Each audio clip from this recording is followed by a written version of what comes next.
Hello बच्चों, आप सब कैसे हैं? आशा करती हूँ आप बहुत अच्छे होंगे। चलो आज कक्षा शुरू करें। तो शुरू करते हैं। आओ तुम्हें कक्षा मेरे आए,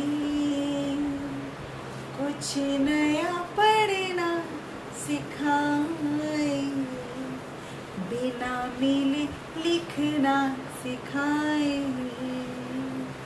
आओ तुम्हें कक्षा में ले आए। तो ठीक है बच्चों, शुरू करें। आ गए हैं आप पूजा मैम की कक्षा में? तो चलो शुरू करते हैं।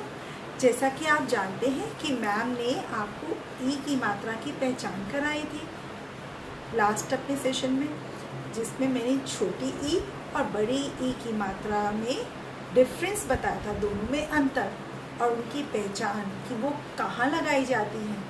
बड़ी ई की मात्रा कहाँ आती है और छोटी ई की मात्रा कहाँ लगाई जाती है। छोटी ई की मात्रा व्यंजन से पहले लगाई जाती है और बड़ी ई की मात्रा व्यंजन के पीछे आती है।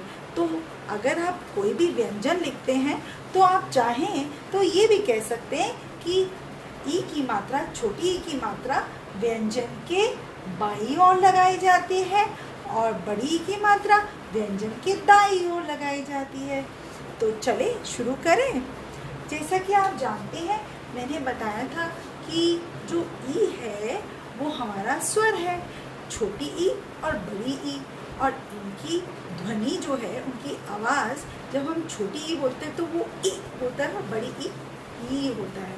और उनकी मात्राओं में क्या फ़र्क है ये देखा था। ई और ई की मात्रा, ई की मात्रा ऐसे लगाई जाती है और बड़ी ई की मात्रा ऐसे लगाई जाती है। और मैंने ये भी बताया था कि हर व्यंजन के आगे और पीछे कैसे लगानी है मात्रा, क्योंकि छोटी ई की मात्रा व्यंजन से पहले आती है, क्योंकि वो छोटी बहन है, हमेशा जिद करती है और आगे लगने की बात करती है। और बड़ी ई की मात्रा जो है, बड़ी बहन है, उसकी आवाज़ ई है और वो व्यंजन के पीछे लगाई जाती है। तो बच्चों, आज हम अक्षर से शब्द बनाएंगे, अक्षरों को जोड़कर, मात्राओं को लगाकर हम शब्द बनाएंगे। तो कैसे बनाएंगे जोड़कर शब्द? अगर एक बार जब ई की मात्रा का को मिली, माने कि प्लस का को मिली, तो वो बन गई की। क्या बन गई? की। अब वो, और उसके बाद वो मिली ला को। किसको मिली? ला। तो ला भी इसके साथ जुड़ गया तो वो बन गया की और ला दोनों। तो मतलब जब की और ला दो व्यंजन जुड़ गए तो इनका नाम जुड़कर एक हो गया, एक शब्द हो गया।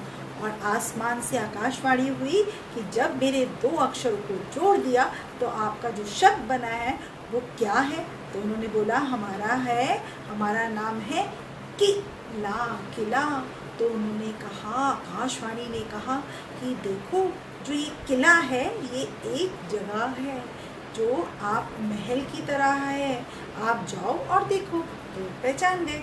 तो किला, किला।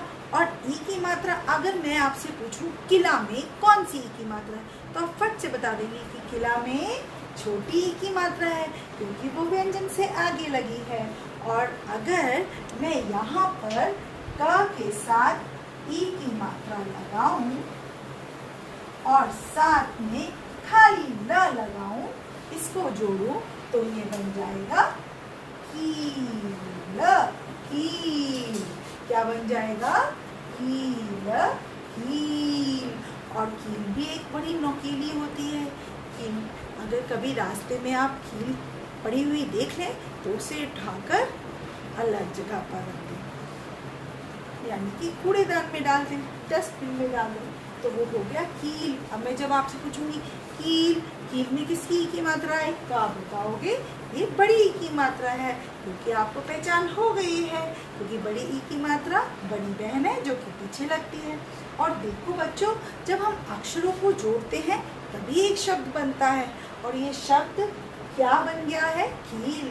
और जब भी कोई दो अक्षर जुड़ जाते हैं, क्योंकि अक्षर को हम अलग नहीं कर सकते, किसी व्यंजन को हम आगे नहीं तोड़ सकते, लेकिन इस शब्द को हम तोड़ सकते हैं। अगर हमें किला लिखा है तो हम बोल सकते हैं कि किला कैसे बना, किला शब्द कैसे बना। छोटी ई की मात्रा हमने लगाई, का जोड़ा, ला जोड़ा, ल, और उसके बाद उसको आगे डंडा मिला, तो ये सारे मिलकर क्या बन गए, किला, किला। तो ये जब हम जोड़ते हैं अक्षरों को जहाँ पर, तो वो शब्द बन जाता है। अब हमने यहाँ पर की, तो बच्चों आपको पहले छोटी ई की मात्रा के सारे शब्दों को पढ़ना है और याद करना है, और वो पढ़ेंगे आप जब आपको जब भी पढ़ेंगे, तो अगर मैं द पे छोटी ई की मात्रा लगाऊंगी तो ये बन जाएगा। अब हम छोटी ई की मात्रा का देखते हैं। अगर मैं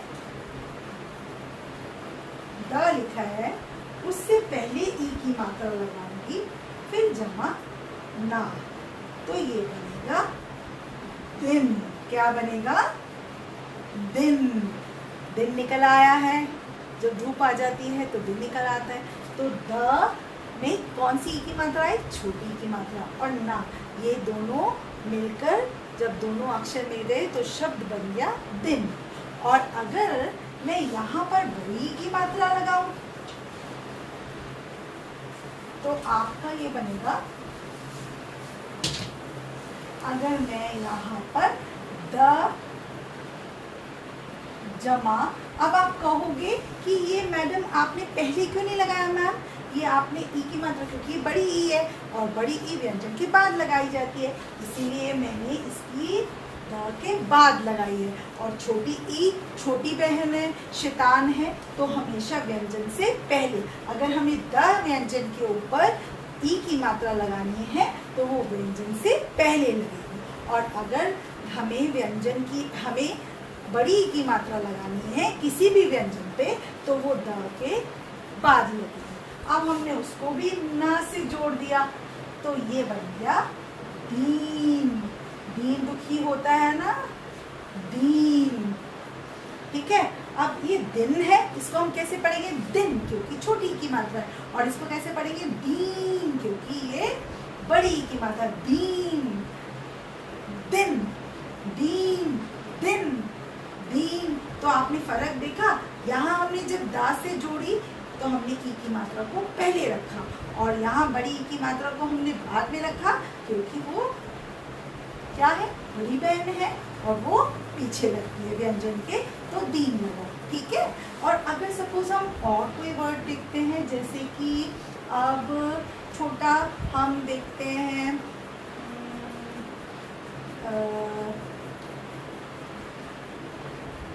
हीरा और हिरन, ठीक है।